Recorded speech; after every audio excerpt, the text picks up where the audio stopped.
ऊर्जा जो वर्ड है ये एक बड़ा लूज़ वर्ड है और सिर्फ ऊर्जा कह देने से कोई भी बात स्पष्ट होती नहीं है। ऐसे बहुत सारे वर्ड होते हैं जिनका हम बर्ताव करते हैं रूटीन में, लेकिन जिनको बोलते भी रहते हैं और उससे लगता है कि हम समझते भी हैं उस बात को, लेकिन उस बात को लगातार, उस वर्ड को लगातार यूज़ करने से ये मतलब नहीं है कि हम उसके राज को समझ गए। ऊर्जा उनमें एक है, जीवन उनमें एक है, प्रेम उनमें एक है, ध्यान भी उनमें एक है, ईश्वर, भगवान, प्रभु, आनंद, ये सब उनमें से उन वर्ड्स हैं जिनके पीछे की कहानी बहुत कुछ होती है। खाली वर्ड्स बोलने से हमें वो समझ में आ गए ऐसा होता नहीं है, मगर हमें ये आभास ज़रूर हो जाता है कि हम इसको जानते हैं, समझते हैं। और ध्यान की, ओशो की कम्युनिटी में ध्यान के संबंधित ऊर्जा लफ्ज़ का बहुत उपयोग हुआ है, जैसे कि बुद्धत्व लफ्ज़ का बहुत उपयोग हुआ है, और इसने बड़े उल्टे सीधे रंग रूप भी ले लिए हैं, और आज की उसमें तो ले ही लिए हैं। जब ओशो ने अपने संन्यास दीक्षा को शुरू किया था तो उस समय वो ऊर्जा का दर्शन एक अलग से रखते थे, ऊर्जा दर्शन, जिसमें वो शिष्यों को छूते थे और विभिन्न तलों पर उनके भीतर बहुत सारी चीज़ों को व्यवस्थित करते थे, ऐसा बताया गया था ऊर्जा के तल पर। ये एक बड़ा मिस्टीरियस फिनोमिना है जो गुरु और शिष्य के बीच में घटता है, और ये फिनोमिना पास्ट में बहुत बार रिपोर्टेड है। विवेकानंद और रामकृष्ण जी के बीच में रिपोर्टेड है, अनेक लोगों के बीच में रिपोर्टेड है कि गुरु ने छू कर, कुछ टच करके कुछ चीज़ों को जगाया या कुछ चीज़ों को सक्रिय किया शिष्य के भीतर। तो ओशो के समय में ऐसा उतरा है, उन्होंने किया भी है, इसकी वीडियो मौजूद है। मगर इसका बड़ा जो हिस्सा है वो गुरु की से संचालित होता है, और थोड़ा बहुत शिष्य की ओपननेस, उसकी श्रद्धा, उसकी मौजूदगी पर निर्भर करता है। ये एक रहस्य है जो दोनों के बीच में बहता है।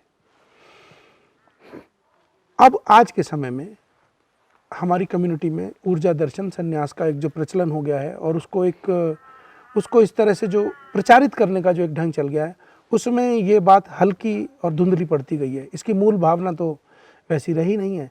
अब ये पॉपुलर कर दिया गया है कि भाई पॉपुलर होता चला जा रहा है, बहुत सारे संचालकों के साथ ये जुड़ गया है कि ऊर्जा दर्शन देना है, और लोग भी चूँकि नए होते हैं, उन्हें कुछ मालूम नहीं होता है, वो इस लफ्ज़ को सुने होते हैं कि वो छू दिया करते थे, तो उनको लगता है कि माथे पे छू देंगे, कहीं शरीर पे छू देंगे कोई संचालक, तो उससे कुछ उनको कोई आध्यात्मिक गति मिल जाएगी। कुछ ऐसा होता नहीं है।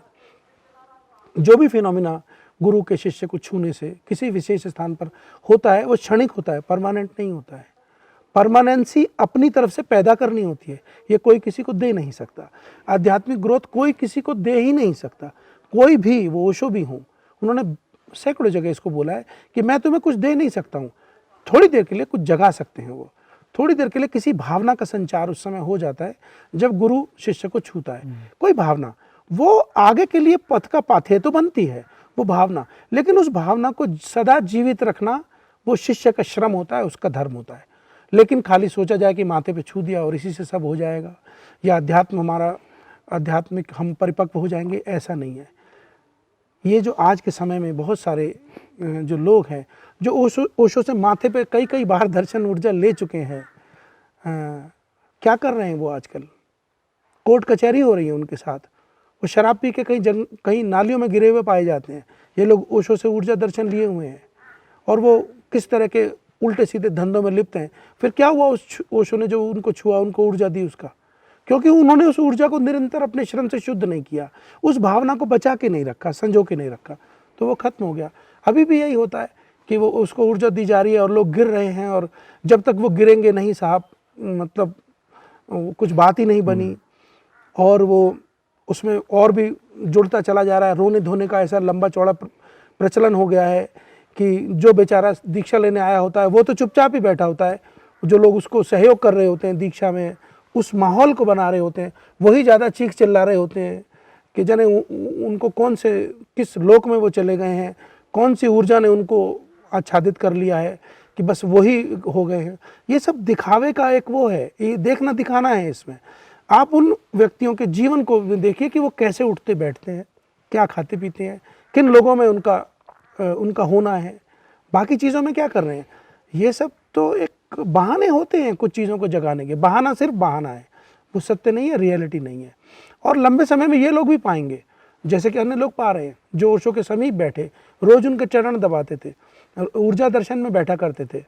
बहुत बार ओशो ने उनको प्रेम से छुआ भी है, लेकिन वो कहाँ खो गए, उनकी वो ऊर्जाएं कहाँ खो गई, खो ही जाती हैं। ये प्रकृति फिनोमिना, ये प्रकृति है, विधि का विधान है, इसमें कोई कुछ कर ही नहीं सकता है। अध्यात्म को स्वयं के भीतर जगाना होता है, स्वयं से समझना होता है और जीना होता है। और ये कोई मंजिल नहीं है, यात्रा है, निरंतर चलना होता है और रोज उठते गिरते चलना होता है। अगर इसका आनंद लेना नहीं सीखे और इस राज को स्वीकार करना नहीं सीखे तो अध्यात्म की चिड़िया सदा ही दूसरे पेड़ों पे बैठती रहेगी, कभी हमारे दरख्त पे आके बैठेगी ही नहीं। अगर स्वीकार नहीं करा और ये समझा नहीं कि ये उठा पटक ही है जीवन और यही है असल अध्यात्म, कि इसको शहर स्वीकार करना और चलते चले जाना और अपना पुरुषार्थ करना, तो अध्यात्म बहुत दूर की कौड़ी रहेगा। हाँ, ये आपने बात कही है, ये बात सच है। मैं भी वीडियो देखता हूँ कि ऊर्जा दर्शन है और लोग दर्शन के लिए आ जाते हैं और संन्यास का इतना वो हो गया है, असल संन्यास की मूल भावना खो गई है। शायद ओशो के संन्यास वीडियोस इतने सिंपल होते हैं, जब वो दीक्षा देते हैं, किसी ने देखे हों, नाम लिखते थे और नाम का अर्थ बताते थे बस। ऊर्जा दर्शन के लिए अलग से वक्त रखा जाता था, वो एक अलग फिनोमिना था, उसमें माहौल तैयार होता था, माहौल का ही तो सारा असर है। तो वो, लेकिन वो महागुरु थे, वो बड़ी थी, वो किसी को क्यों छूते थे, कहाँ छूते थे, क्या सोचते थे, क्या उनको दिखता था, इसकी कॉपी थोड़ी कोई कर सकता है। तो लेकिन कॉपी कर रहे हैं लोग, छोटे लोग हैं जो और कुछ जो नहीं अपने भीतर जगाते, या जो और कुछ में जिनके भीतर अपनी श्रद्धा नहीं है, जिनको अपना स्वाद ही नहीं मिला है, अपने होने का मजा ही नहीं ले रहे हैं, जो वो इस तरह के काम ज़रूर करने लगते हैं जिससे उनको लगता है कि शायद इससे लोग हमें कुछ विशेष और बड़ा समझेंगे। वो खुद खाली महसूस करते हैं तो वो इस तरह के काम करते हैं कि ऊर्जा देंगे, संन्यास देंगे, और साथ में नए नए लोग हैं, वो चीखना चिल्लाना, वो अपने को इस तरह से विशेष समझते हैं कि हमारे ऊपर ऊर्जा का ज़्यादा आह्वान हो रहा है और हम ज़्यादा गहरे हैं क्योंकि हम इतनी तेज़ी से चीख रहे हैं, चिल्ला रहे हैं, रो रहे हैं।